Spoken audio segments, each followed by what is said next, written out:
민간인 공격하며 협상에 개방적, 우크라 속임수 비판. 크렘린궁 푸틴 원래부터 협상에 열려있어 주장. 이날 미러 국방장관을 통할 사실도 먼저 밝혀 우크라는 거절, 침략자는 평화 수호자 묻대. 러시아가 우크라이나를 폭격하면서 협상하고 싶다는 신호를 보내는 모순을 보이고 있다. 21일 현지 시간 레제르프 타이프 에르도안 튀르키예 터키 대통령이 푸틴 대통령이 전보다 협상에 열려있다고 전하자마자 크렘린궁은 원래부터 열려있었다며 긍정했다. 우크라이나는 피해 보상에 대한 약속 없이 협상을 언급하는 건 속임수나 다름없다는 반응이다. 이날 에르도안 대통령은 자국 언론과의 인터뷰에서 푸틴 대통령이 전보다 협상에 대해 훨씬 더 유연하고 열려있는 것으로 보인다고 밝혔다. 협상 가능성에 대해서도 희망이 없는 것은 아니다라고 했다.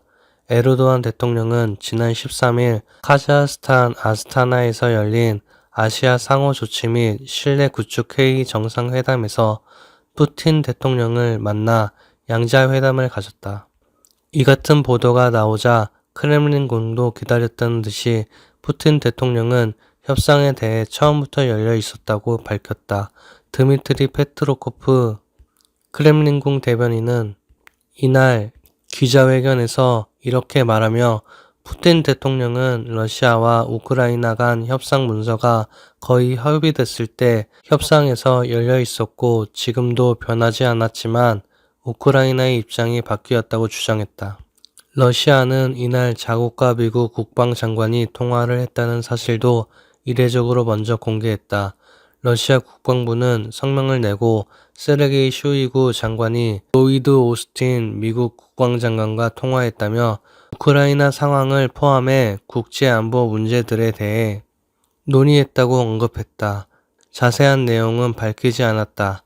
양국 국방장관이 통화를 한 건 지난 5월 14일 이후 처음이다.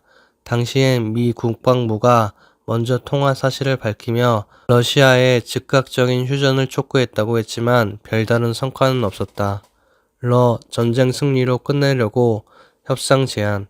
우크라이나는 러시아의 이 같은 발표가 속임수라며 협상을 거부하고 있다. 우크라이나는 전쟁 초기인 올해 2, 3월 러시아와 5번 평화 협상을 하며 휴전에 가까워지는 듯 했지만 4월 초 러시아가 점령했던 부차에서 민간인 수백 명을 학살한 사실이 드러나 협상이 중단됐다. 이후 러시아가 우크라이나 4개 주 도네츠크, 루안스크, 자포리자, 헤르손을 강제 합병하고 민간인 대상 공격을 감행하며 협상 가능성은 더 옅어졌다. 볼로디미르 젤렌스키 우크라이나 대통령은 이달 4일 푸틴과 협상할 수 없다는 내용의 대통령령에 서명했다. 21일도 러시아군이 동부 히르키우 곳곳을 공격해 민간인 5명이 다쳤다. 안드리 예르막 우크라이나 대통령 비서실장은 이날 워싱턴 포스트 WP 기고문에서 침략자가 평화수호자가 될 수는 없다며 러시아에 속지 말라고 했다. 러시아가 협상을 하고 싶다면서도 점령지 반환과 납치한 우크라이나 국민 석방, 전쟁 피해 보상, 전범 처벌은 언급하지 않는다며 전쟁을 승리로 끌어내고 싶어서 협상을 제안하는 것이라고 지적했다. 멈추지 않는 피해 보복, 우크라 곳곳서 폭발, 공습경보. 지난 8일 현지 시간 이후 시작된 러시아군의 피해 보복으로 우크라이나 주요 도시 곳곳에서 폭발음과 공습경보, 인명피해가 끊이질 않고 있다. 21일 현지 시간 로이터 통신에 따르면 우크라이나의 수도 키이우를 포함해 오데사, 체르니히우, 폴타바, 미콜라이우 등 주요 도시에는 공급 경보가 울렸다. 우크라이나 제2의 도시로 평가받는 히르키우에서는 러시아군의 공격으로 최소 5명이 다친 것으로 전해졌다. 러시아군은 지난 8일 블라디미르 푸틴 러시아 대통령의 자존심으로 평가받는 크림대교 케르치대교 폭발 사고의 배후를 우크라이나로 지목하고 우크라이나 주요 도시에 대한 공격을 확대하고 있다. 올레그 시네구보우 히르키우 주지사와 이오르 테르코프 히르키우 시장에 따르면 러시아군은 이날 오전 히르키우 행정부 건물, 시내, 산업시설 등을 향해 미사일 공격을 퍼부었다. 테르코프 시장은 도시를 겨냥한 공습이 이어지고 있다며 주민들에게 각별한 주의를 당부했다. 키이우시 당국도 텔레그램 계정을 통해 시민들에게 주의를 당부하며 공습 경보를 알렸다. 한편 러시아 측은 우크라이나 군의 미사일 공격으로 우크라이나 남부 헤르손에서 대피하던 민간인 4명이 사망하고 10여 명이 다쳤다고 주장했다. CNN에 따르면 러시아가 임명한 헤르손 지역 당국자인 예카테리나 쿠바레바는 20일 저녁 우크라이나의 폭격으로 지역 방송국 직원 최소 2명이 사망했다고 밝혔다. 또 다른 친러시아 당국자인 세르게이 엘리시프는 텔레그램을 통해 20일 늦은 밤 우크라이나 군의 미사일이 민간인 교차로를 강태해 최소 2명이 사망하고 10여 명이 다쳤다며 우크라이나 군은 민간인 교차로에 12개의 고속 기동 포병 로켓 시스템 하이마스를 발표했다고 전했다. 하이마스는 미국이 우크라이나 군에 제공한 군사무기로 우크라이나가 전세를 역전시키는데 큰 도움을 줘 러시아 우크라이나 전쟁의 게임 체인저로 평가받는다.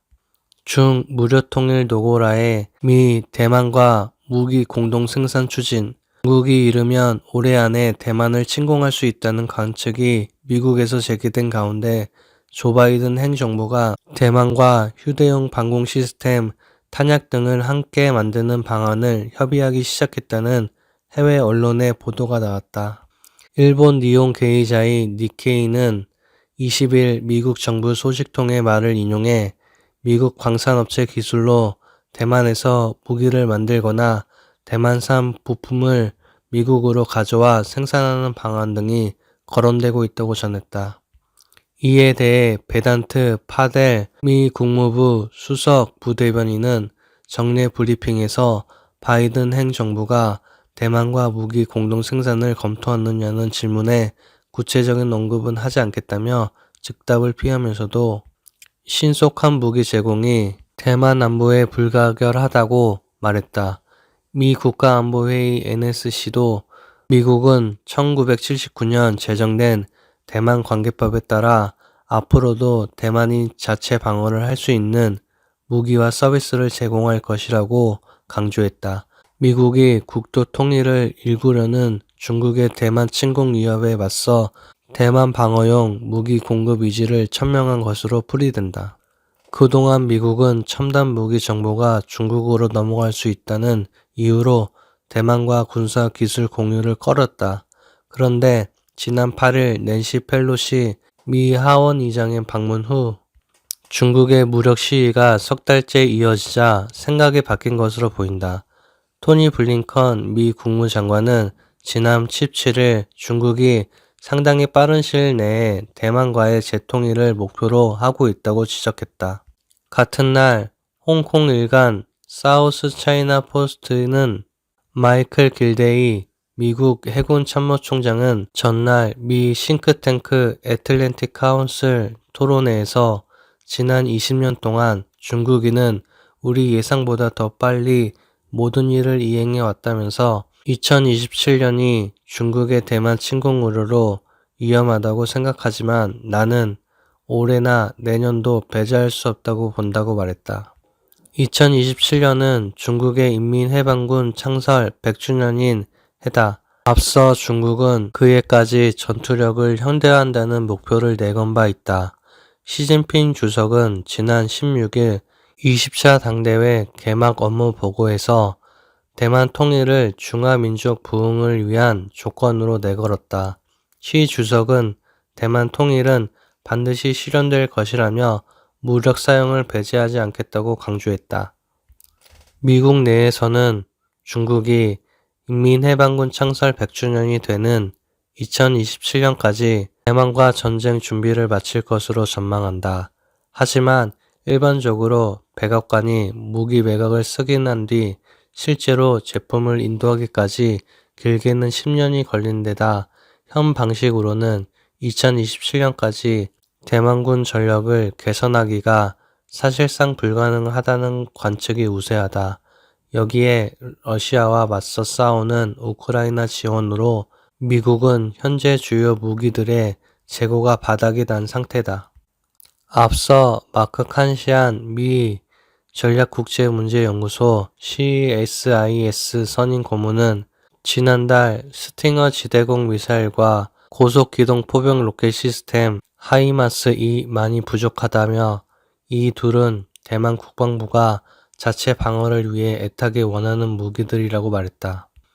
니케이는 바이든 행정부는 대만의 방위력 강화에 속도를 내기 위해 관련국에도 대만에 대한 무기 지원을 압박할 태세라며 무기와 관련한 부품의 대만 제공에 대해 관련국 의향 조사에 착수했다고 전했다.